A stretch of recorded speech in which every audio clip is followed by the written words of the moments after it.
Welcome, here I've got SHARP Aquos R2 and I'm gonna show you how to use the camera promote at this device. So let's start by tapping on the camera button to open it, and for now we are in the standard photo mode. Now let's move to the left corner to this button. Here we can change the auto mode to manual one. As you can see here it appears. So when we tap on it, we get access to kind of pro mode. We have short information from the device that we can adjust all setting values now and shoot unique photos by using these features. So that's okay. And as you can see, we have some shooting parameters we can pick by ourselves. This is useful when we want to learn photographic skills or making experiments with photography. So let me start with this settings bar. Let's go from the first one button, which is the white balance. Here we can change the temperature of our picture by using this slider. We have also these small icons that suggest us which lights should be good for which conditions we have in the area where we take a picture. So we have the cloudy light here, we have the daylight, the white fluorescent light, and also the tungsten light. So as you can see, this is kind of balance between the blue and the orange light, and we can adjust this as we need. And of course there's no problem to go back to auto white balance. We can do it by tapping on the end of the slider here. So this button is kind of invisible, but it appears here when we tap on it.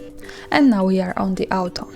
The next one button here is the ISO, so we can control the camera's sensitivity to light.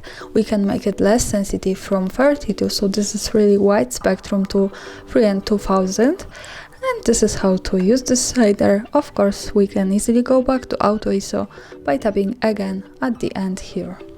Now let's move to the next one button. Here we have the shutter speed, and we can change the speed of our taking photo, so we can make it faster. As you can see here, from 1 and 50k. So this is really short time of taking photo. This should be definitely better to objects, for example, that are in move, to frozen them at the picture. By going down on it, we can make our time much longer to the 0 and 3 seconds. So this is the longer time. This is better to objects, for example, that are stable at the picture. And at the end we have also the auto settings, so now we are again on the auto. Let's move to the next one button here. Here we have the focus. We can change the auto focus to the manual by using this slider. As you can see, now we are on the auto. We have also this red area that suggests us if we do it correctly or not, as you can see. And this is how to use this.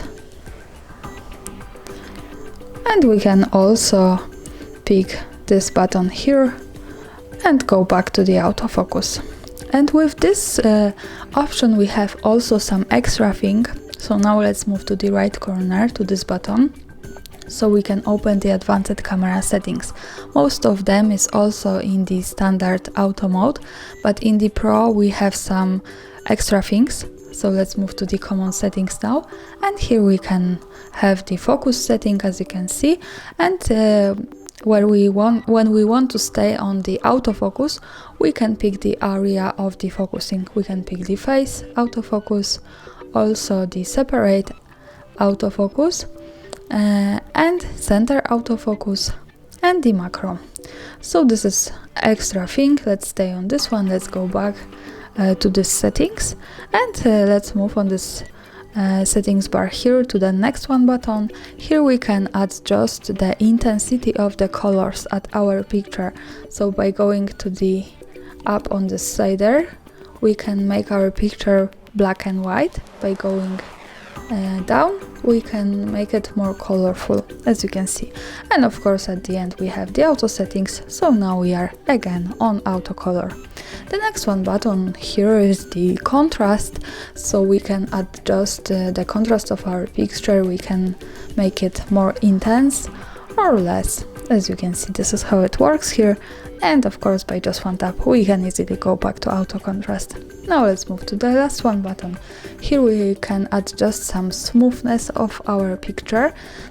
So I suggest you to discover it by yourself because I don't really have good conditions to show you how it works, but we can make our picture less or more smooth by using this button, and of course we can go back easily at the end to the auto settings.